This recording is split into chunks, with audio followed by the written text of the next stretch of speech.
आज हम आपको ले चलेंगे लखनऊ की उस ऐतिहासिक मस्जिद में जिसे देखकर हर कोई बस रह जाता है दंग। हाँ, हम बात कर रहे हैं आसिफी मस्जिद की।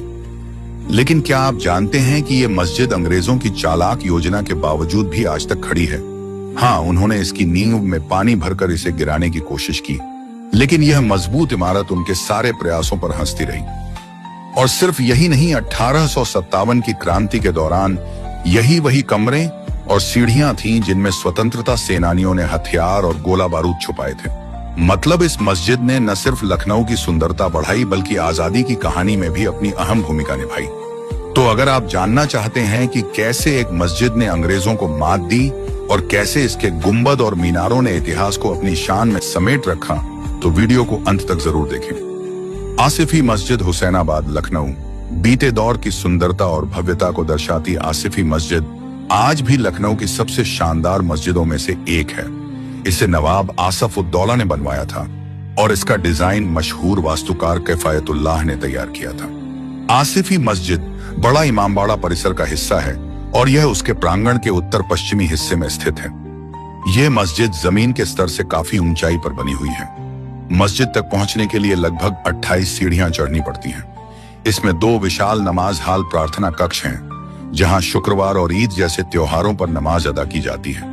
इमारत के सामने वाले हिस्से में 11 मेहराबी दरवाजे हैं, जिनमें बीच का दरवाजा बाकी से बड़ा है। मस्जिद के ऊंचे मीनारे और गुंबद इसकी भव्यता में 4 चांद लगा देते हैं। आसिफी मस्जिद को स्तंभों और मेहराबों की नींव पर बनाया गया है। जो सीढ़ियां आज दिखाई देती हैं, वे इसके निर्माण के समय नहीं थीं, बल्कि बाद में ब्रिटिश शासन के दौरान बनाई गईं, जब उन्होंने सिपाही विद्रोह के समय इस परिसर पर कब्जा कर लिया था। शुरुआत में मस्जिद के नीचे कमरे बने हुए थे, जिनमें अंदर ही अंदर जाने वाली सीढ़ियां थीं, जो ऊपर की मंजिल तक जाती थीं। 1857 के विद्रोह के दौरान स्वतंत्रता सेनानियों ने इन्हीं कमरों का उपयोग हथियार और गोला बारूद छिपाने के लिए किया था। जब अंग्रेजों को इसका पता चला तो उन्होंने इन कमरों को स्थायी रूप से बंद करा दिया।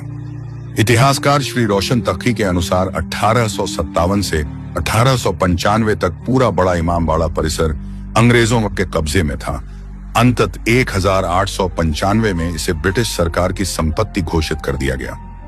आसिफी मस्जिद आज भी अपनी मजबूत संरचना के लिए प्रसिद्ध है। अंग्रेजों ने इसे गिराने की कोशिश भी की थी। उन्होंने मस्जिद की पश्चिमी दीवार के पास एक पानी की नहर बनवाई और पानी को धीरे धीरे इसकी नींव में छोड़ा ताकि यह धंस जाए, लेकिन उनकी कोशिश नाकाम रही। इसके अलावा 1857 के विद्रोह के दौरान मस्जिद के फर्श पर बड़े तोप और बंदूकें भी खींची गई थीं, फिर भी यह ढही नहीं। यह मस्जिद बड़ा इमामबाड़ा परिसर के अन्य हिस्सों के साथ ही अवध में पड़े अकाल के दौरान वहां के लोगों को रोजगार और भोजन उपलब्ध कराने के उद्देश्य से बनाई गई थी। मस्जिद का निर्माण 1794 में पूरा हुआ। इसकी इंडो इस्लामिक वास्तुकला सुंदर गुंबदों और मीनारों के साथ हमेशा से आगंतुकों को आकर्षित करती रही है।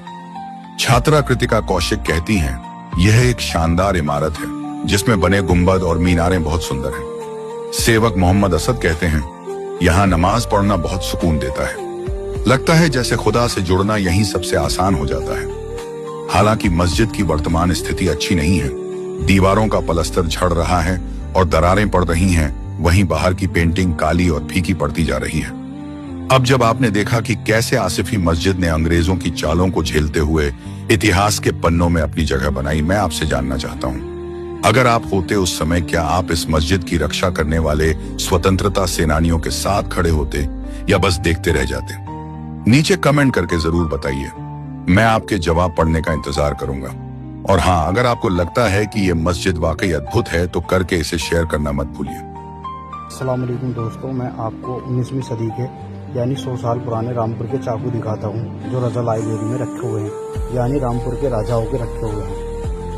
ये देखें दोस्तों, ये 19वीं सदी के चाकू हैं। ये देखें दोस्तों, ये 19 की यानी 100 साल 150 साल पुराने चाकू हैं। ये देखें दोस्तों, कितने प्यारे और खूबसूरत हैं। इनकी कटाक्ष से देखें, इस तरीके से पकड़ने की हुआ करती। और ये देखें इसका डिज़ाइन, इसीलिए रामपुर के चाकुओं के लिए नहीं कहा जाता है। ये इसीलिए मशहूर थे कि इनके चाकू के डिज़ाइन बहुत ही खूबसूरत हुआ करते थे। ये देखें दोस्तों, और ये देखें दोस्तों, ये सांप की तरह, मतलब मछली की तरह इसका चाकू का डिज़ाइन है। और ये कटाक्ष है, ये अंटी में लगाने की हुआ करती थी। ये देखें दोस्तों, और ये मछली की पूंछ है, ये देखें माशाअल्लाह। ये 100 साल पुराने चाकू हैं दोस्तों। अस्सलाम वालेकुम दोस्तों, ये मैं दिखाता हूँ आपको 19वीं सदी के और 4-5 हथियार जो रामपुर के नवाब इस्तेमाल किया करते थे, और रामपुर की जो धरोहर है रामपुर के चाकू वो दिखाता हूँ। ये देखें दोस्तों, कितने बेहतरीन और खूबसूरत तरीके के बने हुए चाकू हैं।